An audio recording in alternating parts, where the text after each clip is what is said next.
Ascended Visions Radio. Ascended Visions Radio.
Ascended Visions Radio.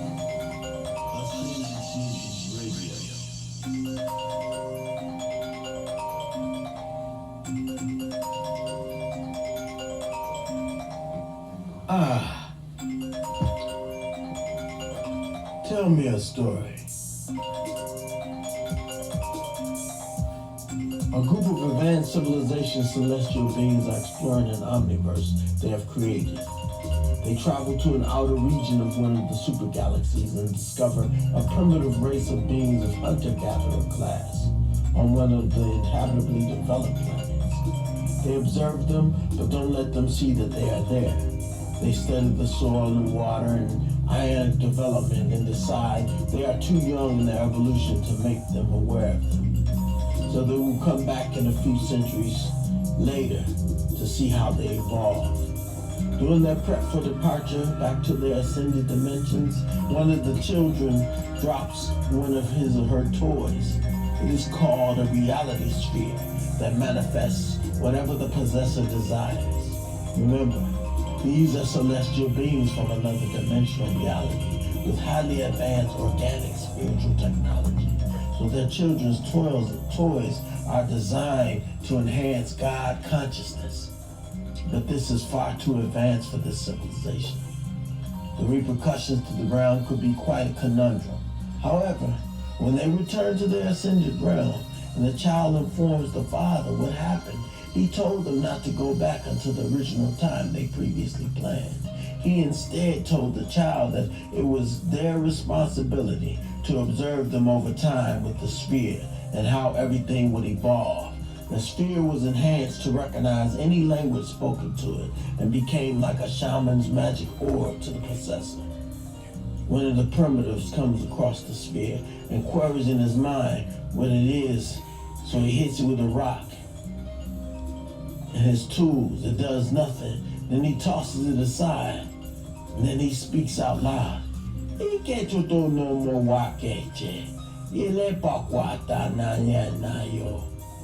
The equivalent of, I don't know what this thing is, and I'm wasting a lot of time with this. And I should be getting some food. I wish I had an angwe, animal of that world, on a fire, and soon after in the distance, a fire with the roasted meat manifests. First he is on guard looking for someone else, but no one else is there, so puzzled but hungry, he begins to eat the meat. Then he says,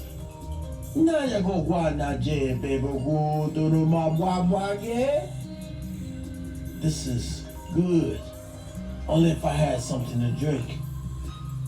And it appears next to him. Startled, he jumps up and looks around. Then in the distance, he sees a light where he threw the sphere. He figures out frighteningly intrigued that something is happening with this thing. He speaks more desires and they manifest. Then he realizes the power he now has and the adventure begins. He returns to the tribe and challenges the elder leadership with the spear in a pouch he has that he keeps hidden. Oh, Gumbawada, he no wakwajo, Chikopwa, to Kajanta non tumbe, Tombe Lua Wawake, Todawache, Bawunde da Bombo.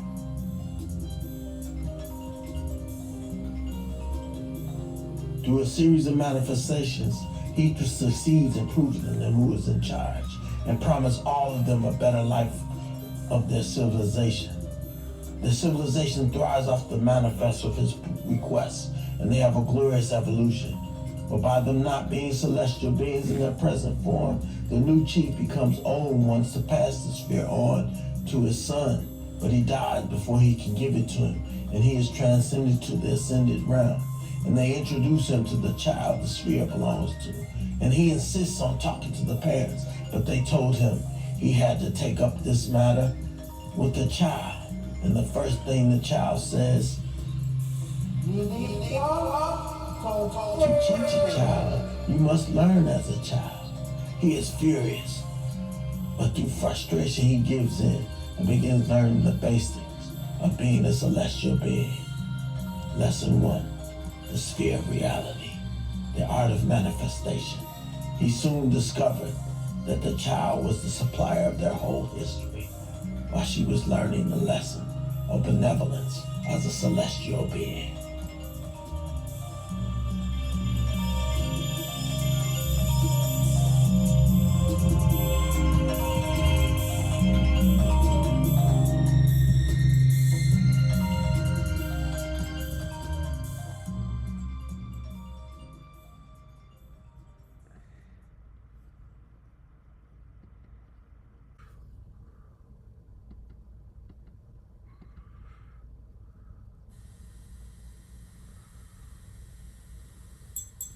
Ascended Visions Radio.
Legend has that during the Ma'afa, or Great Tragedy, there was a way out for Nubian to escape. Prepared by a great king who wanted to liberate his lost tribes from the perils of the future. As long as they stayed together, they were sure to be liberated from the horror that awaited the future generation. When the slave ships were passing the Bermuda Triangle, this was their chance to get free.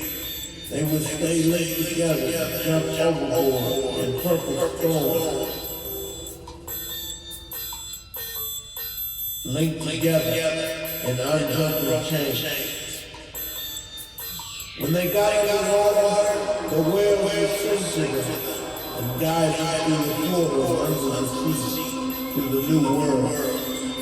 Once through the portal, they would be transferred up through the celestial cosmos, where they would meet OGunGunGo, a celestial guard of space-time. Still together, once on the shores of celestial war, they would begin to hear cosmic music. Begin the celestial tribal march and dance, and the chains begin to break, and each one find instruments, conga drums, African drums, and all kinds of celestial instruments, and some with beautiful whispers to join in the cosmic symphony.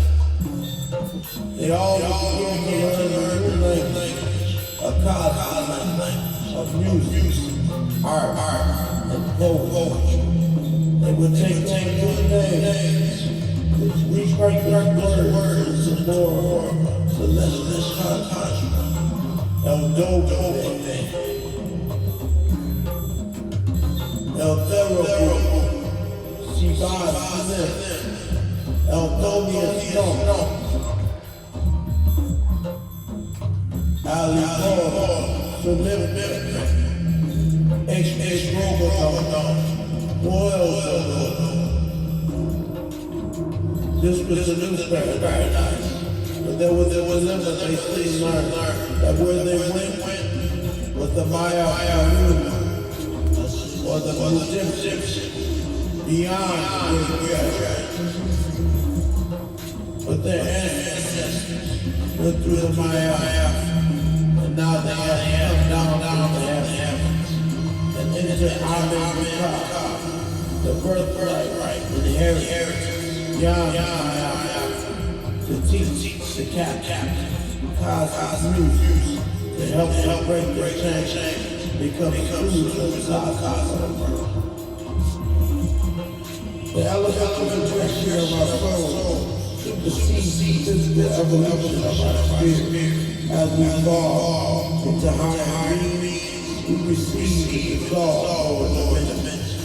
The breath is the divine element to our physical womb. As we fall high into the ether fabric of the cosmos.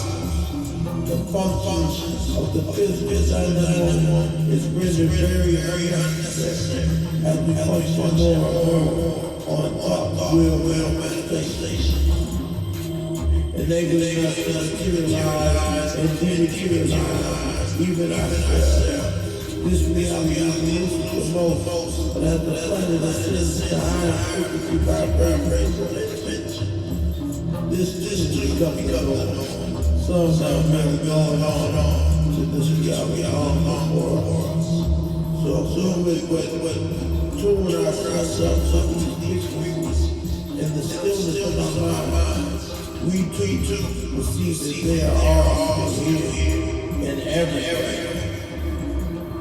Now, eclipse. The mortal mind is obsessed with the illusion of materialism. This OGunGunGo devours their minds, consuming them with ego, to the point that they are oblivious to who they really are and what their real purpose is. Hence, we are here with the component and shadow called personality that binds the fish of the true divinity that is the one mind. They soon learn that they are all the beloved, battle beautiful, journey true.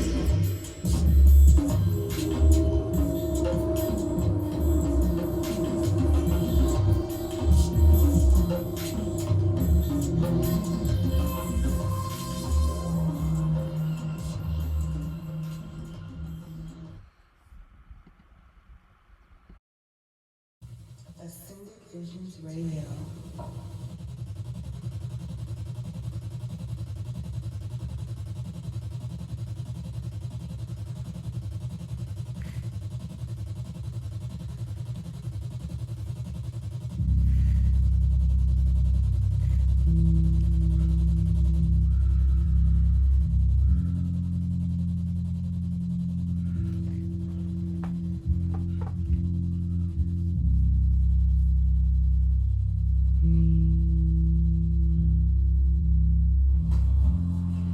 Long ago, there was born to a wealthy family a set of triplets, one boy and two girls.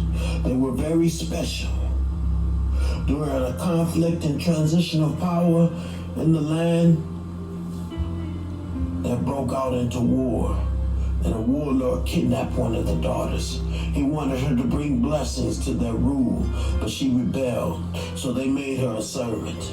Unbeknownst to the powerful warlord, he was a lost brother of the wealthy family, and he had a son who became a playmate of the kidnapped daughter. The family had escaped to another land, and they carried on thinking their daughter was killed. But the daughter that was saved kept having visions of water in all its forms, with fire forming a steam cloud that turned into a talking mountain and ancient tongues of wind. They didn't know that they were God-born, but their mother did, and she kept it a secret. News got back to the father that his daughter was alive, so he commissions a mercenary group to go and save her. His wife insisted that she go with him and the children. The warlord had spies. He learned of the wealthy family and kidnapped the father for a ransom, so now she had to go. She hired a particularly strange leader of a mercenary group who unbeknownst to her was a special shaman who knew this prophecy. They traveled by craft to the deep jungles of Nubia, where they battled the warlord. The shaman gathers the two children and the mother when the warlord all but decimates the mercenaries. It is time, he tells the mother. The shaman tells the mother, as the warlord demands the ransom. She says, time for what? For us to perish? They are all here. Amina? Ezekiel? Yes, he answers. I have the conduit. He opens his satchel and shows her a piece of crystal ether. She gathers the brother and sister and draws a circle around them in the soil. Mother, what is happening? What are we doing? Are we going to find Father and Amina? Sit still. Sit still. The shaman takes the stone and affixes it leather-bound to a branch he recently chopped down from one of the trees. He touches their foreheads with the scepter. They begin to trance. Light the circle, he yells, and tells the mother. She lights a match and drops it on the ring of the circle. Flames go around the circle and the boy comes through the fire, empowered with the gift to wield fire. The shaman gives him a drink of water from his wineskin. He spits the water into the fire and the circle turns into a pillar of water, and the girl comes forth through the pillar with the power to wield the force of water. You have the ransom? The warlord yells to them. There will be no ransom. You will surrender the children and the father, the mother yells. Do you inspire their peril, queen? The warlord yells back. And just as she is about to challenge, the shaman tells the mother who the warlord is. He has a son. He is gifted as well. And he tells the girl and the boy to take up positions at 2 points around the warlord's camp. I will go, the shaman says. I must reach the other children. So he goes to meet the warlord where they mock him. A witch doctor versus a warlord. Your time is past, O1. He sees the children. Let me see the children. The shaman insists. Of course, if you have the ransom. The shaman shows him a bag of diamonds. And now that you have shown me the wealth of this family, you will go and get me more for the father. Just then, the warlord's son and the second daughter run up to the shaman.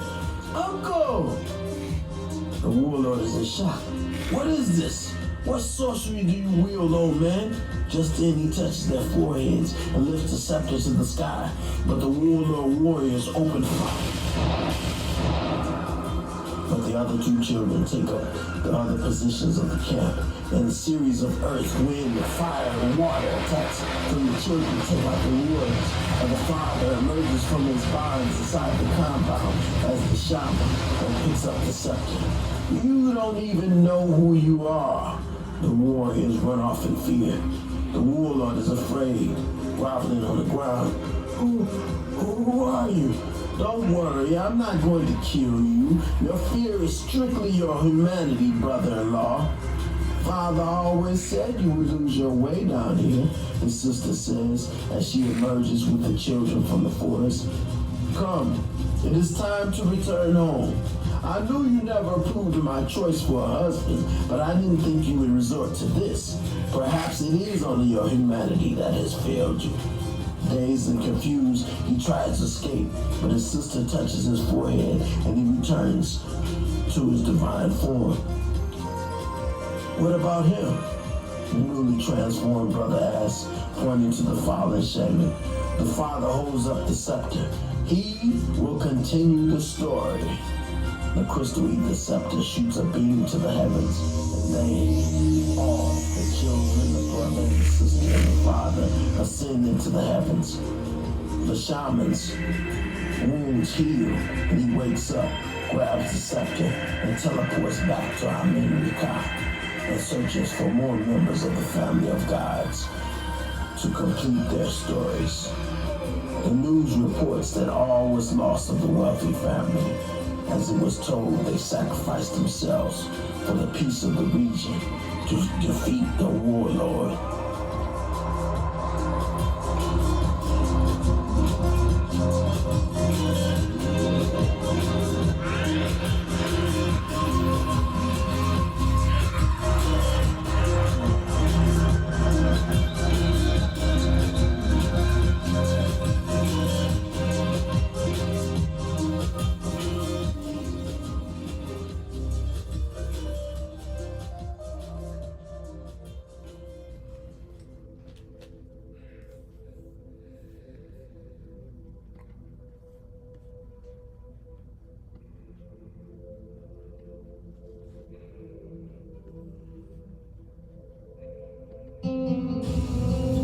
You travel within a space to see what is not seen.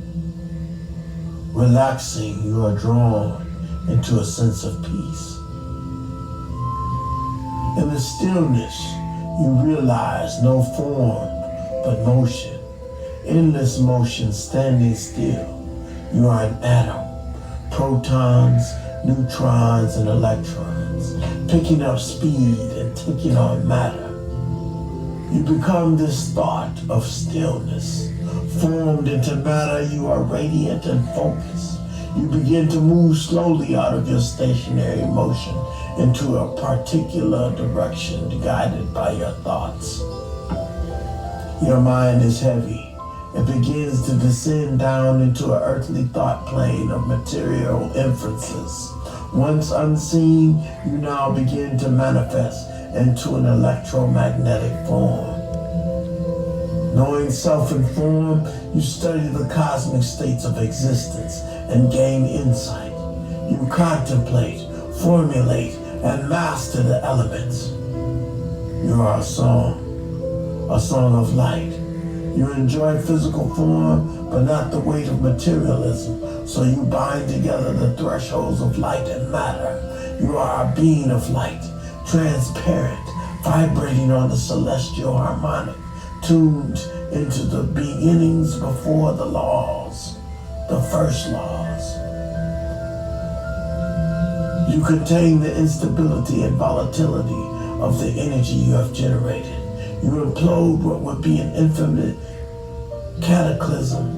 You go within and bond together with their spirit, the very essence of the cosmos and all the origins of reality. Residuals of their internal chaos spill over into the ethers. You have reached the heights of consciousness. You are one with the cosmic storm. You are manifest as thunder and ether. You feel the rage of realms of stars burning inside of you. You empathize with myriads of beings all across the realms. You experience desire. This desire transforms you into a being of flesh, blood, and bone. But the fire is not quenched. It rages internally and specifically for its polar opposite. The flame of your heart is cooled by the passions of another, and they intermingle in mind and body and spirit. You vibe in the balance and resonate in the equity of an intimate existence of an eternal moment.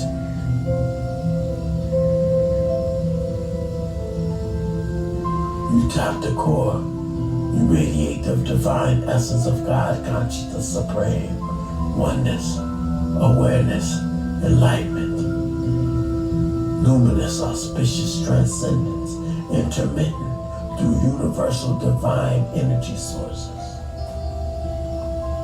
Realizing the all in all and all that you are, you have no boundaries or borders of thought. In the pure infinity of being, you hear the sage affirm in the heavens of your existence. Time is irrelevant. There's only the compassion of the random abstract.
You are teleported to a parallel post-apocalyptic Earth, and you are awakened in the desolation of an arid plain.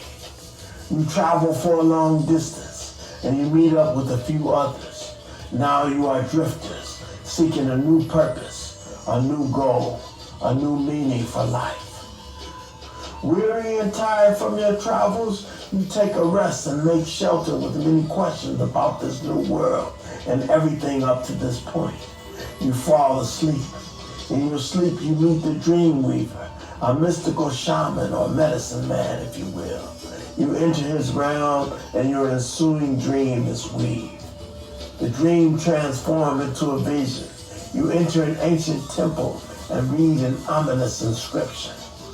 Uno mawa, ye no na waya, da kulabajana, she wado, undo, anamakwa, amen ku. You gradually come out of the vision. As you do, you awaken to one of the drifters, who happens to be very attractive. You try to remember your vision, but you have already passed through the veil of forgetfulness, and your attention is on this new companion now. This new companion has really reeled you in. You think about the past and how things were before you got here. The last experience you had when you decided love was for suckers. But this is new and exciting, and it feels good. And one thing leads to another. Your mind travels with the seed, the journey towards the womb. Along the journey inside is a cyber virus that you both didn't even know about. It wages war against the seeds, and most get taken out along the way. But in the end, the seed prevails, and there is conception, destroying the virus. You are a child of the womb. The angel of destiny reads your destiny scroll to you, even though you will forget once you are born. It is a wonderful destiny, full of majesty and adventure. You are born, and your name is Avalanus, or High Spirited One. Plus your father just wanted to call you Hazelnut for a nickname. You grow up, and your destiny unfolds in this new matrix. You live a full life in all the glory of what the angel read to you, and your light is recorded in the Akashic records, and you prepare to transcend, but you still have questions. Because of these questions, you are determined to find answers, so you commission yourself to return on the wheel of life, to seek further the light. Lifetimes have passed, and one day you wake up in another realm, but this time you have total recall of past life experience. You recall all the trials and tribulations and are contemplating a remedy for yourself and others through the zeal and fire of your newfound awareness. You are on a quest to find balance. In your own awareness, you realize that you must have concern for your fellow sentients. You feel something beyond love as you knew it. Your heart expands, and you travel through the portal of compassion. Your compassionate efforts have attained you to a singularity, and you experience this convergence and oneness with all of who you are and have been in the stillness of your soul.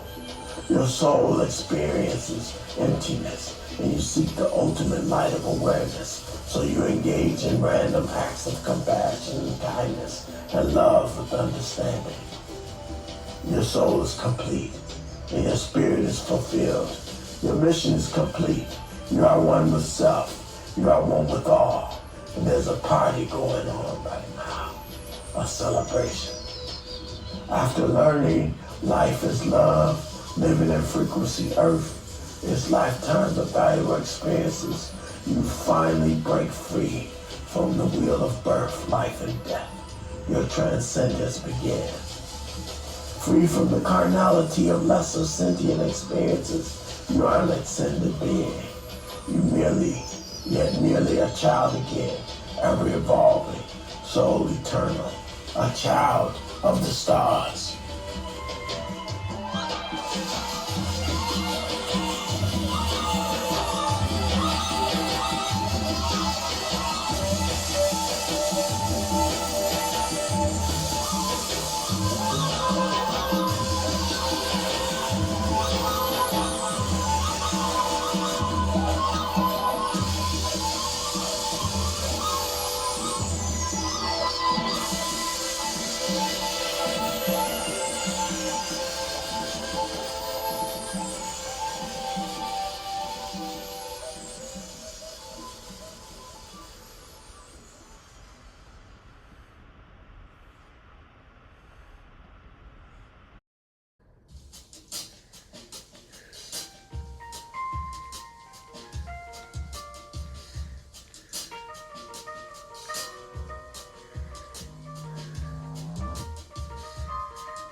Your spirit is called to the heavens to reveal to you a world you forgot about. Somewhere down in the Caribbean, somewhere near the Gulf, is an uncharted forest island. You travel by boat there alone. There, to greet you on the shore, expecting you, is a wise elder. He leads you deep into the forest that gets thicker and thicker as you travel. He tells you his name is Namukta. And he is not of this world. He proceeds to tell you of histories and some of your history that you have forgotten. He asks you if you would like to embark on a journey of remembrance. You accept. He begins a shamanic ritual, pulls out what seems like an organic cosmic map with cosmo-aquatic locations and star chart graphs. You sip the mind fire. You engage into a trance.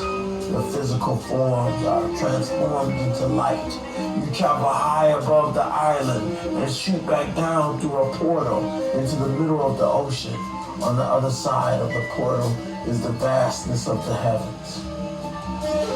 At hyperdimensional speeds, you travel the cosmos where you finally arrive in the orbit of a water giant. And to your surprise, there are alien starships orbiting around the planet in the distance. In your fully aware celestial form, you travel through the thick miles and miles of seemingly infinite cloud cover to a world with a small Panacea landmass island. The alien entities are humanoid, and they are just beginning to explore this world. The landmass is a tropical rainforest, much like Namuk Island. You look around as Namuk is gone. The last thing you heard him say was, Aha Surah, in a tongue that seemed to resonate with you, and you understood, although you still translated it into English. Remember, and dream to remember. Now you are confronted by the beings, armed and fearful of you, and they ask, who are you? Where did you come from? You think to use your powers to subdue them, but just then, a native female of this world appears from the waters and physically paralyzes everyone except you as she whispers, Nana Kuyonu, welcome. In your mind, she then begins to give you a history of the world and the dilemma it faces. She first tells you the nature of this world. The planet is usually fully submerged under the water, but that it was currently in the dry season, where it was only 90% covered. She warned that a violent transformation was soon to come. This was known as Mayafasuru, light of the ancestors, which both provided the light to give them an everlasting source of light during the dry season cloud cover, as well as the bounty of vegetation on the surface lands and storms that would flood the whole planet except for particular mountain peaks. There's an engagement with the aliens, and you all are met by the natives who have come to the land from underwater. The zealous ones want the aliens to leave, but some of the compassionate ones, knowledgeable in the prophecies, invite them to return with them to the underwater dwellings because of the dangerous transformation about to take place. But the aliens who eventually reveal that they are stranded are divided as well. Some want to go and others want to stay. The young natives say, let them drown if they wish. But the wise elders say no.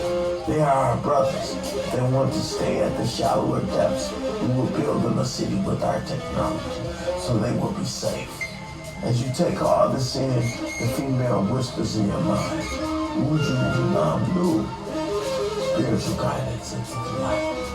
The scene shifts, and there's spiritual song and dance, and the natives give you a light show projected from their minds. With more festivities and celebrations, you wonder if these aliens could come here with their hostility. What about more dangerous ones? The aliens were not actually aliens, but those who forgot their home and tried to journey the heavens for another home when they found out what the nature of the world was. But their lineage had lost some generations, and they were nomadic survivors who returned. The ones who stayed were transformed in the depth of the vast ocean planet so they could both live on the land mass and the water. But they soon decided to all take to the sea. But they come up every 6 months during the dry season to give thanks and remember. Part of this remembrance, the form of martial arts to be used for self-defense, as well as the spiritual development. They demonstrate the techniques to you and inform you that some take lifetimes to master. You catch on and are recognized as an ascended one. The scene shifts again, and you witness large gatherings of females to an awaiting small amount of males in this, the festival of Angsu Katanun, the return from the mystical waters. This is quite exciting. Finally, you were taught the life cycle of the planet. There are underwater crystal caves where they take those in transition. There are crystal chambers with technology of all sorts that hold them in suspended animation until the ascended ancestors come to them, evaluate their auras and energy, and give them their next mission in the cosmos. You return home and try to remember the name of the world. You know it was a water giant, so affectionately you call it Aquarion in English. Then she whispers in your mind, Ankwesnes Shunu.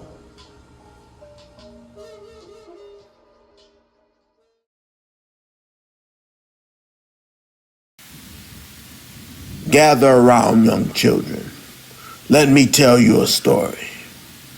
There was a rise in the society of the diaspora. They returned to the eminence of Ankibalan. A sorcerer sent a famine and drought because of his jealousy, and all the land was in decay except for the divine forest, where the people retreated because they had always looked to the heavens for their sustenance.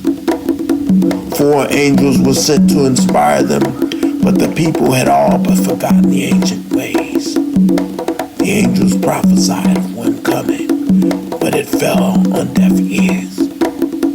A long river flowed from the divine forest out to the dry lands. Meanwhile, a young girl child was born in Amenrika. She grew full grown in 9 years. She sensed her calling and engaged in all learning necessary for her divine mission, grasping the knowledge, wisdom, and understanding of the 9 worlds of the Kosmoverse. Then she finally returns home with a bag of black seeds. She witnesses a barren land. She finds the river and she trances as she has all along her growing up, where she has a recurrent dream. She hears in an ancient tongue,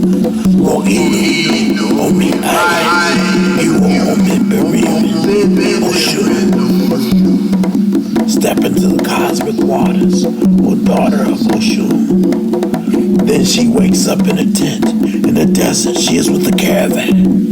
They take her to the divine forest. She enters and meets the people who are suspicious of her immediately. She goes through hell trying to convince them she is there to help. She mates with a wanderer and gives birth to a man-child in 9 days. So they fear her. They blame her for the conditions outside the forest and persecute her and expel her. She leaves with her man-child. She is out in the barren land, and the man-child finds her seeds. She has passed out from spiritual exhaustion, and he awakens her and insists the seeds upon her. What good is that now? She says, as she angrily throws them, and they land at the trickle of the river. A fountain springs up. Jiolo Shango, the little boy grows into a man.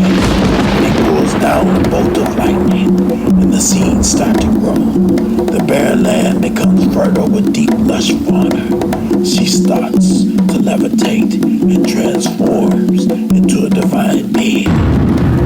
Elementally, she moves like the wind. The people all say, Orisha and Gabi, the goddess lives, and they all transform.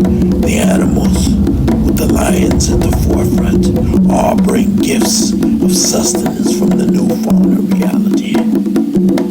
She forms up as a pillar of water, clouds, rain, and then, as the ocean's receding waves returns to the surf, the man turns into a bolt of lightning and ascends into the clouds with her as they whisper to the people. Ranti, Ini, Tioje. Remember who you are.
Ascended Visions Radio.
Ascended Visions Radio. Ascended Visions Radio. Ascended Visions Radio. Ascended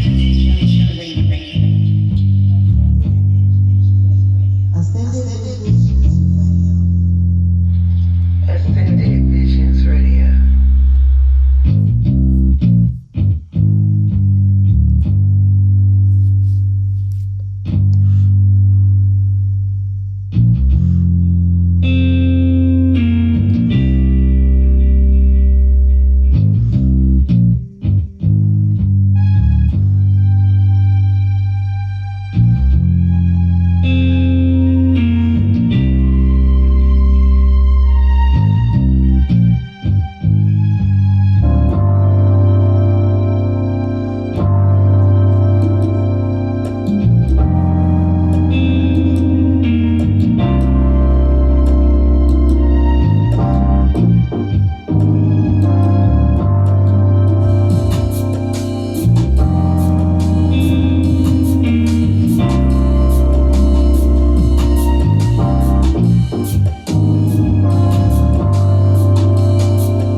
Ascended Visions Radio.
Ascended Visions Radio.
Empress of Celestia,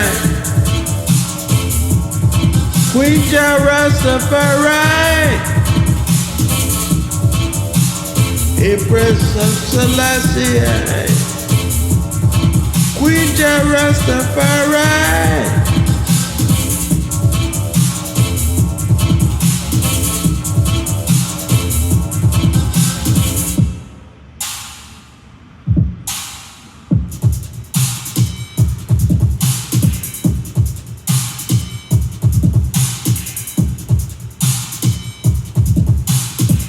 Empress of Celestia, Empress from Celestia, Queen Jah Rastafari.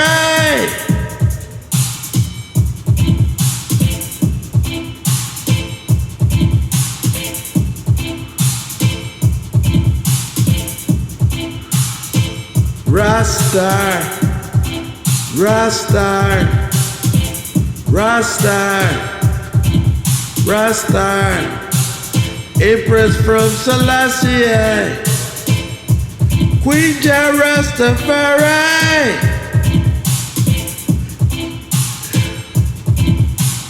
Empress from Celestia, Queen Jah Rastafari.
Rastar, Rastar, Rastar, Rastar.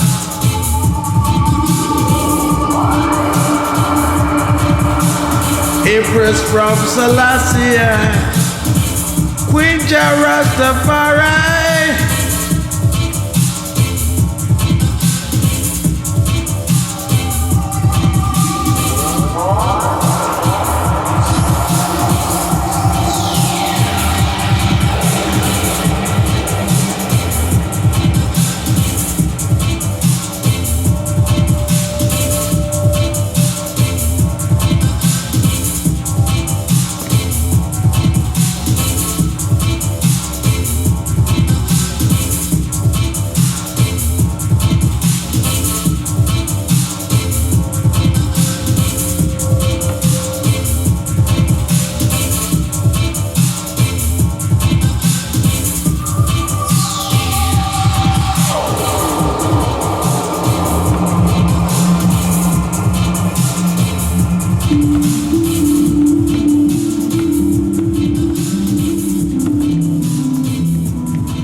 Aesthetic Visions Radio. Ascended Visions Radio. Ascended Visions Radio. Ascended Visions Radio. Ascended Visions Radio. Ascended Visions Radio.